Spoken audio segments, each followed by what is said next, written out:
¿no? Y por otro lado, yo también espero que sigan siendo en línea, más que nada por los espacios en el hospital. Les digo que una de las desventajas que siempre ha tenido el hospital es que tiene poquitos salones y hay muchos grupos. Están ustedes de octavo ciclo, están de sexto ciclo, están los alumnos del Politécnico, los grupos de enfermería, los grupos de citotecnología. Entonces, son demasiados grupos y el problema es que las clases, por muy extendidas, deben durar máximo 50 minutos. Entonces, por ejemplo, la clase de hoy duró hora y media y la de ayer duró 2 horas, ¿no? Y eso que yo siento que pues, son muy superficiales los temas. O sea, yo no sé por qué esta cala lo quiere manejar así, ¿no? Pero, por ejemplo, en la clase de fracturas de luxaciones que pues hablan mucho de luxación del hombro, pero pues cada luxación tiene sus características. Entonces, pues podría ser una semana de luxaciones, una semana de fracturas, o sea, pues para tratar de abarcar un poquito más. La verdad, esas generalidades, pues sí, me parecen demasiado generalidades. Y luego, si le sumamos una clase que va a durar 50 minutos, pues no, en realidad no vemos nada, nada más es como para decir que esas cosas existen. Entonces, pues la verdad, yo espero que siga siendo virtuales para que pues podamos darles un poquito más de espacio.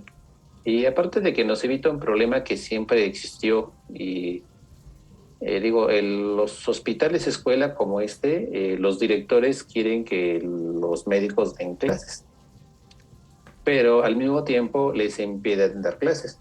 Entonces, dentro de nuestro horario laboral, se supone que no podemos dar clases porque estamos contratados para atender al paciente. Entonces, pues nadie quiere dar clases después de su horario. Entonces, se vuelve un caos porque todo el mundo quiere dar clases dentro de su horario, pero la dirección no quiere que demos clases. Entonces, la verdad es que siempre fue un conflicto y muchos enojos, muchos corajes, porque a veces estábamos en la clase y ya no se está hablando el jefe de servicio, ni no está hablando el director, que vayamos a hacer alguna valoración. A pesar de que uno se generó el espacio, pues los jefes buscan meterle el pie a uno, ¿no? Pues sí. Entonces, la verdad es que son controversias porque el hospital escuela quiere ser hospital escuela porque le da prestigio y además los directivos pues, tienen comisiones. Entonces, por eso no quieren que las universidades dejen el hospital, pero al mismo tiempo no dejan que los médicos que se dedican a la docencia hagan docencia. Entonces, la verdad es que es una controversia. Entonces, estos medios electrónicos, pues la verdad es que nos vienen a solucionar esa parte. Nada más que, pues ahorita, por ejemplo, la licencia de Zoom, pues la paga Iztacale. Entonces yo no sé si terminándose y ustedes regresando ya presencial, pues se nos vaya a acabar la licencia de Zoom. ¿Quién sabe cómo va a estar? Bueno, listo, Jesús Adrián, vas a platicarnos de qué vemos en la refia. Yo creo que este tema es muy cortito. Sí, bastante. Pues Ajá. vamos a darle, vamos a hablar un poquito de lo que es la radiografía de hombro, vamos a hablar sobre para qué sirve, qué es lo que podemos apreciar en ella y algunas variantes de la radiografía anteroposterior de hombro es en lo que más me centro, pero debemos de saber que no es la única vista, la única proyección que van a tener las radiografías, ¿vale? Entonces, pues la primera pregunta es ¿para qué sirve? Ya sabemos que pues en el diagnóstico se suele requerir de imágenes junto con la clínica, el examen físico que es bastante importante. Ya vimos la exploración de hombro para determinarlo. Nunca se debe de usar la imagenología de forma aislada y pues cualquier hallazgo debe de estar siempre relacionado con los signos clínicos para descartar posibles falsos positivos o cambios normales correspondientes a la edad de un paciente. Es todo un desafío también el identificar patologías de hombro solamente por las radiografías, ya que pues como sabemos hay un buen, ya vimos en la parte de anatomía, de tejidos blandos y también de partes óseas. Entonces no vemos una sola estructura, sino que pues esta está sobrepuesta a otras.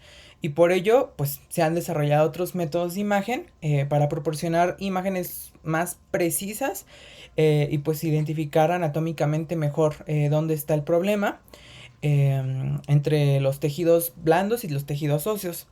Y pues bueno, saber que el hombro, recordar que es una articulación, la articulación de las más móviles del cuerpo, porque pues está compuesta por todas las articulaciones que ya revisamos y pues de articulaciones compuestas por tejidos blandos, que son las articulaciones, no, articulaciones compuestas por tejidos blandos, no, y por articulaciones funcionales o anatómicas. Y bueno, la imagen anteroposterior es la imagen como más utilizada. Eh, Va a tener dos tipos de vistas. Está la vista en rotación externa y rotación interna. A nuestra izquierda podemos apreciar una radiografía anteroposterior de hombro en rotación externa.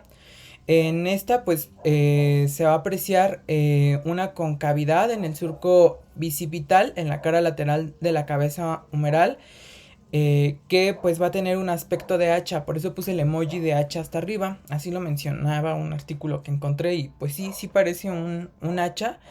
Eh, Se va a ver De la... hecho, es un hacha muy especial, ¿no? Ujú. ¿Cómo se llama ese tipo de hachas? Ay, no, eso sí, no sé cómo se llama ese tipo de hachas. Ah, sí, es un tipo de hacha muy especial. No es como las hachas que utilizan los leñadores, Ok. porque las hachas de los leñadores tienen hojas un poco largas y filosas. Entonces hay otro tipo de hacha. Estas se parecen a las hachas que utilizaban los indios de Norteamérica, que se llamaban tomahá. Ah, Entonces, son hachas con hojas pequeñitas y medio redondeadas que se parecen a la cabeza humeral. Por eso a esta vieja imagen se le llama imagen en tomahá, o sea, el ok. tipo de hacha de los indios.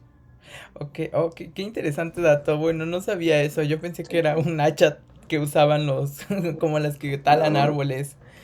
los leñadores, ¿no? Ajá, No, porque si tú piensas en un hacha de leñador y observas esta imagen, pues pues está como dices, pues qué, filosa. nada que ver, ¿no? Sí.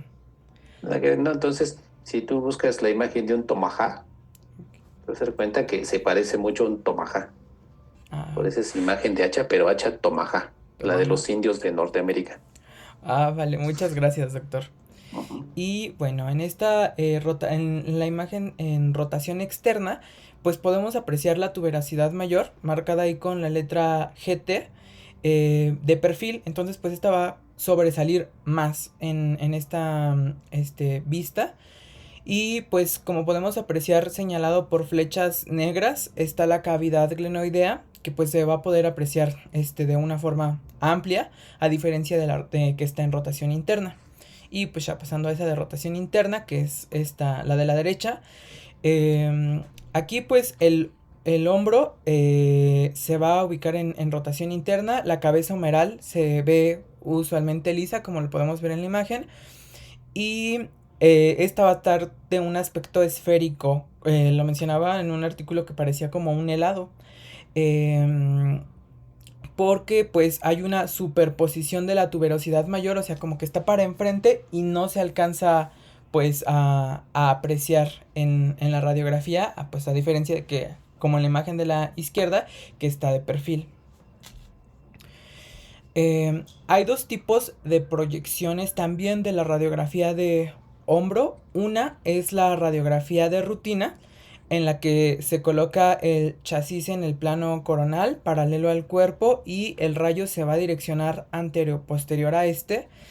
Y pues bueno, la proyección verdadera, que es la otra, requiere que el paciente esté a 45 grados respecto al chasis con el aparato de rayos apuntando hacia la apófisis coracoides. O sea, se llama verdadera porque pues verdaderamente aquí se está proyectando anteroposterior a lo que sería la apófisis de coracoides.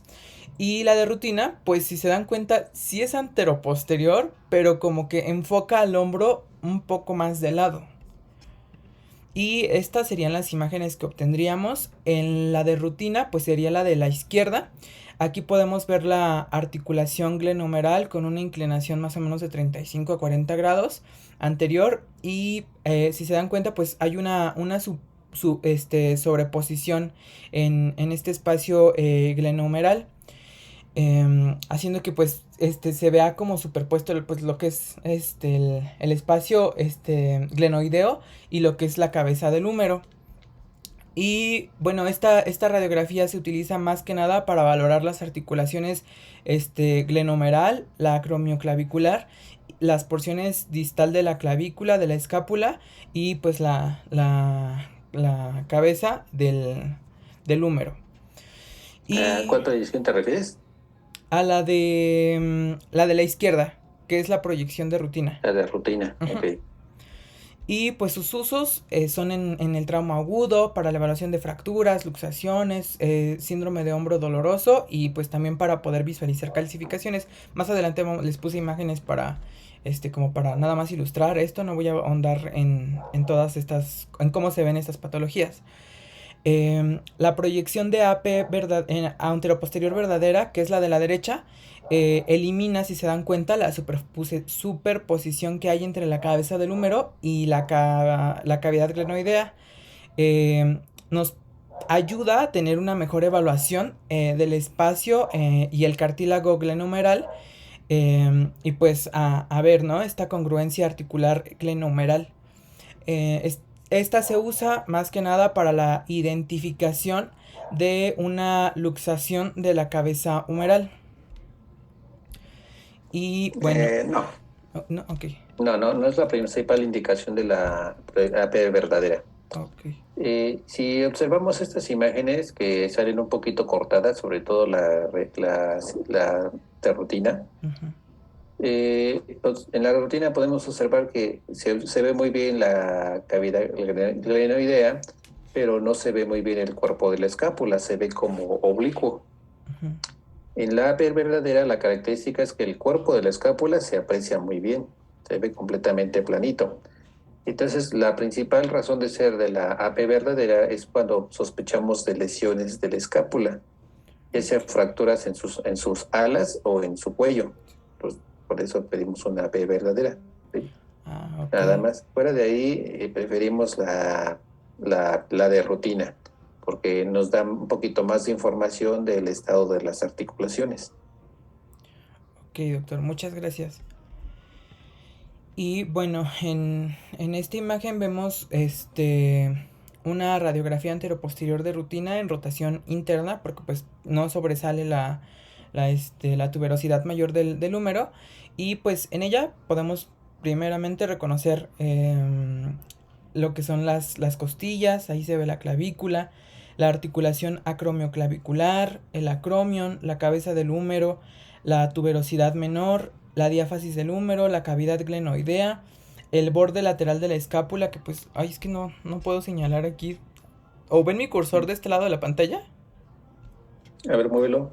Ya lo estoy moviendo, pero no se ve, ¿verdad? No, Mm. No, no se no, ve. se ve tu cursor sin movimiento. Ay, rayos. Es que tengo dos O es pantallas, el mío. pero nada más. No, ese es el mío. Estoy viendo el mío. Ah, ok. Y pues también se puede ver el ángulo inferior de la escápula, el ángulo superior de la escápula. Este, Aquí tengo otra imagen como para completar otras estructuras que vemos. En esta pues vemos igual, ¿no? Aquí el acromion, la apófisis coracoides, la tuberosidad mayor. Esta es en rotación externa, porque pues alcanzamos a ver la tuberosidad mayor. Pues igual la cabeza del húmero, la diáfasis del húmero, la cavidad glenoidea. Y ahí pues sí les puse las partes de la escápula, el borde superior de la escápula, el borde medial escapular, el borde lateral escapular y pues como tal el cuerpo de la escápula. Para interpretar una radiografía de hombro, primero pues debemos comprobar los aspectos técnicos, identificando la proyección y la vista de esta radiografía, porque pues ver las cosas desde otro punto de vista podría hacer que parezca que el paciente tiene una patología. Entonces, lo que encontré es que se debe de surgir un orden de análisis en A, B, C y S. La letra A corresponde a la alineación. Se tiene que evaluar que la alineación de la cabeza humeral respecto a la cavidad glenoidea y el extremo distal de la clavícula, pues con el acromion. En la letra B, pues es bones, que pues se evalúan los huesos visibles y se descartan lesiones en estos, ya sea fracturas. El C, el C es de articular, de la C de articular. Aquí se evalúan pues los aspectos articulares, espacios articulares, la distancia que ahorita pues más adelante vamos a ver. Y la última letra pues es la S, que es soft tissue o tejidos blandos. Y pues con esto pues tendremos que evaluar posibles cambios que pudiesen ser visibles. O sea, ojo, no se pueden ver los tejidos blandos en las radiografías, pero algunos cambios como las calcificaciones tendinosas sí son visibles en las radiografías. Y ahora sí vamos a pasar como a saber qué es lo que podríamos evaluar.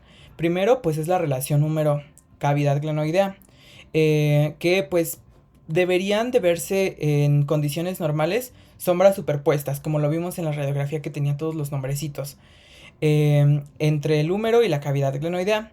Pero hay algo que se le conoce como síndrome de glena vacía, que es cuando pues hay un espacio mayor en este espacio glenoideo y porque pues como tal la cabeza del húmero no está encajada ahí, entonces eso hace que pues se vea ahí como un espacio, como negrito, o sea, ahí lo representé con un dibujo, pero se ve como un espacio más amplio de la cavidad glenoidea, que pues hace que se genere una sombra y que pues esto nos indique que hay una luxación de la cabeza del húmero. Se tienen que evaluar los espacios. El espacio acromioclavicular en condiciones normales debería medir de 5 a 8 milímetros. El espacio coracoclavicular en condiciones normales debe de medir de 1.1 a 1.3 centímetros. Eh, el, el espacio, la cavidad glenoidea también se tiene que medir, pero como tal, vi que esta depende de la vista y la proyección de la que se trate, porque si se dieron cuenta, pues había unas vistas y unas proyecciones en las que se podía apreciar mejor que en otras. Pero a cavidad glenoidea más que nada se refiere, ¿no? A verificar que no exista este síndrome de la glena vacía. Y por último, de los espacios que encontré con una medida normal, es el acromio humeral, que debe medir de 7 a 12 milímetros. Una disminución en este espacio podría indicarnos un desgarro del manguito rotador cuando el brazo pues esté en rotación medial. Y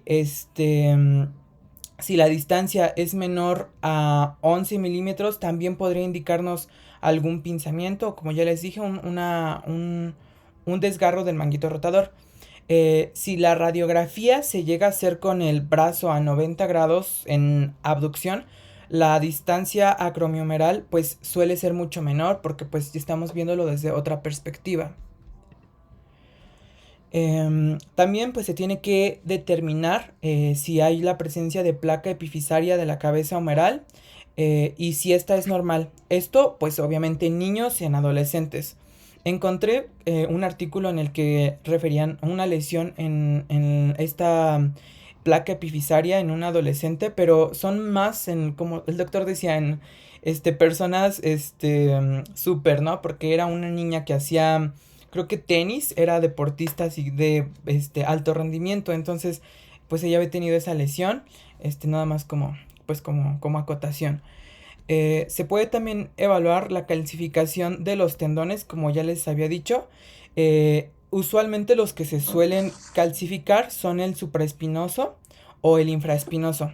En la imagen pues podemos ver una tendinitis calcificante del supraespinoso y del infraespinoso. Esta pues es una vista en rotación lateral que muestra la calcificación proyectada pues en la base de la tuberosidad mayor, que está pues con la flecha blanca, y por encima de la tuberosidad mayor con la flecha pues abierta. También pues se deben de evaluar las fracturas. Aquí en la flechita roja pues vemos una fractura de la cabeza del húmero en el cuello quirúrgico. Se pueden también, bueno, no se pueden, se deben de evaluar. Ay, perdonen, es que se trabó la computadora y creo que se copió la imagen dos veces. Pero pues debemos evaluar la configuración del acromion.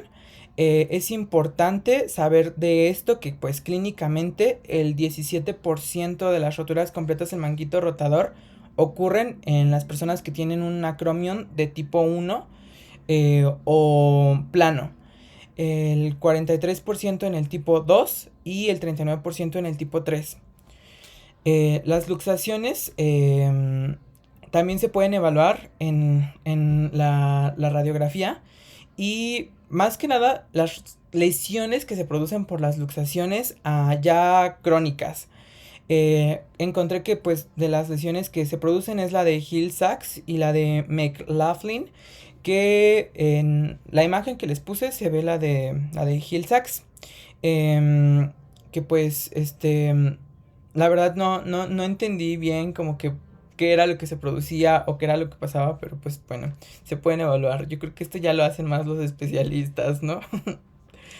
Sí, sí, Y... pero la imagen de Hill Science hace Ay, referencia al desprendimiento del cartílago, que ok. cuando está avanzado, pues se va a calcificar también, y pues hay imágenes que no deberían estar presentes en los estudios radiográficos, como esa sombra blanquita, Ok, doctor. ¿sí? Sin embargo, sí es un poco difícil de evaluar en los estudios radiográficos. Ok, doctor, gracias. Y pues por último, una variante de la radiografía anteroposterior es la que se hace con esfuerzo. Y pues con esto, con el esfuerzo lo que se hace es lograr que se separe la articulación acromioclavicular lesionada para ver pues la presencia de laxitud en la articulación glenomeral. Para esto pues se atan, encontré pesos de 9 kilos en cada uno de los brazos del paciente para aplicar pues una tracción hacia abajo, y en el caso de que pues exista un esguince de tercer grado, la distancia coracoclavicular se va a ver aumentada, y también se encontré que se aprecia una deformidad en escalón.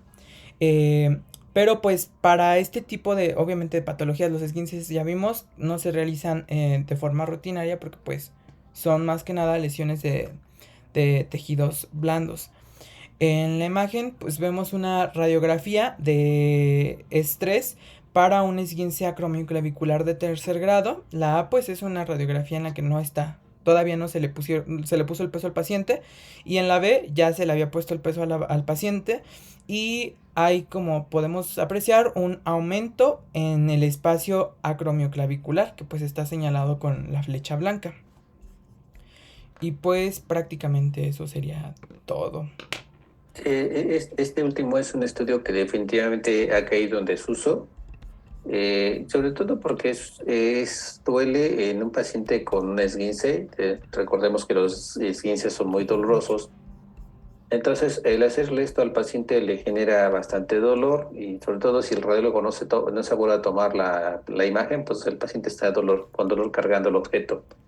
Entonces ha caído en desuso porque pues si sospechamos una lesión cápsula ligamentaria, pues es mejor otro tipo de estudios como las resonancias, que no duelen. Entonces, este tipo de estudios ya no se usa, ya no se ve. Yo creo que queda como contexto bibliográfico, pero en la actualidad ya nadie pide un estudio con carga, Ok, que doctor. no nos da más valor.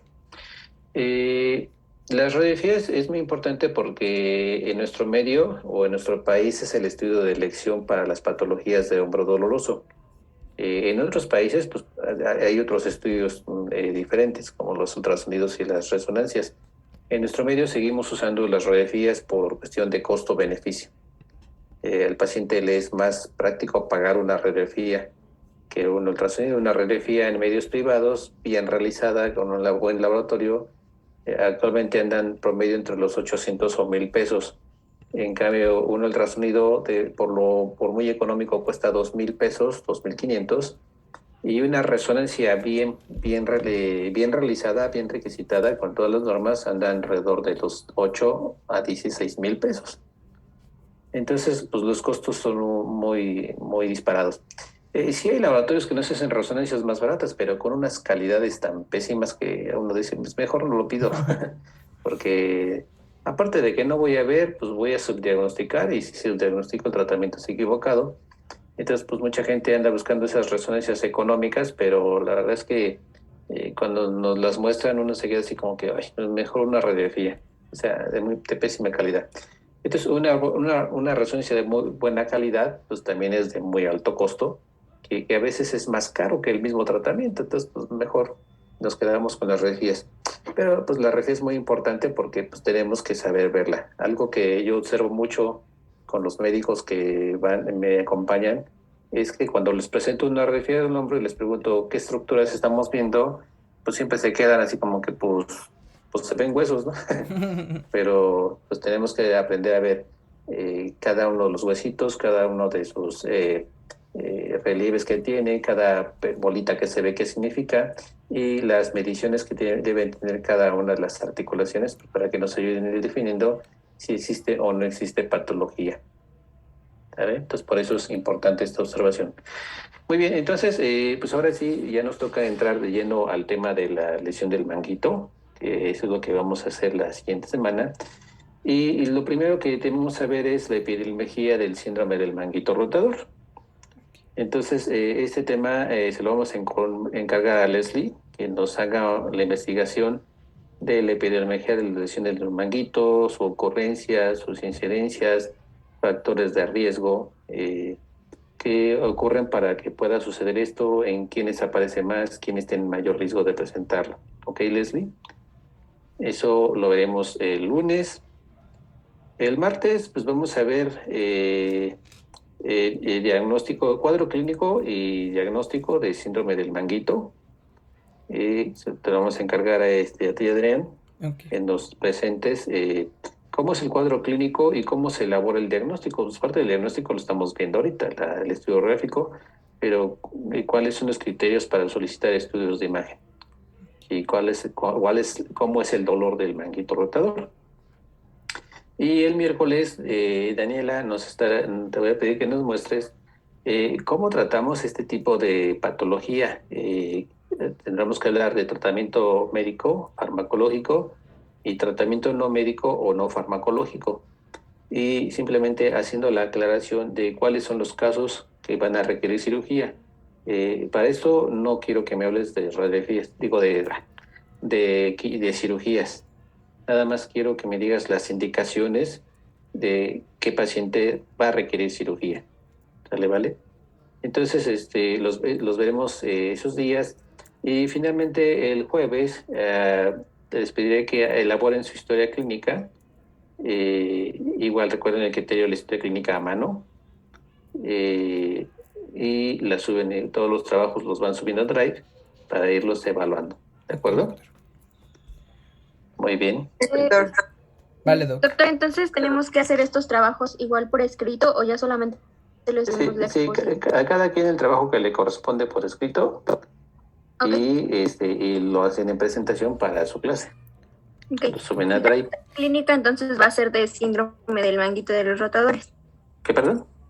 La historia clínica va a ser igual del mismo Claro, síndrome. la historia clínica es de síndrome del manguito, que pues cuestiones obvias, el paciente es imaginario, Ok, en el que ustedes van a presentar.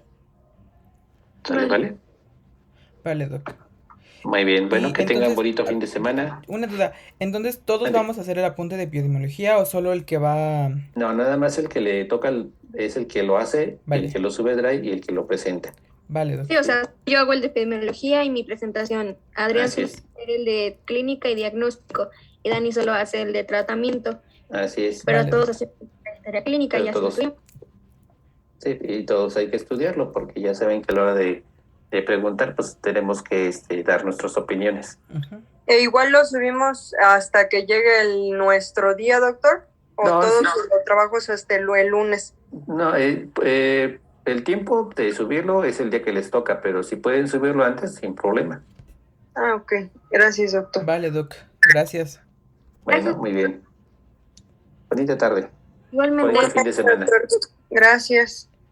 Gracias, Doc. Nos vemos la próxima semana. Bye.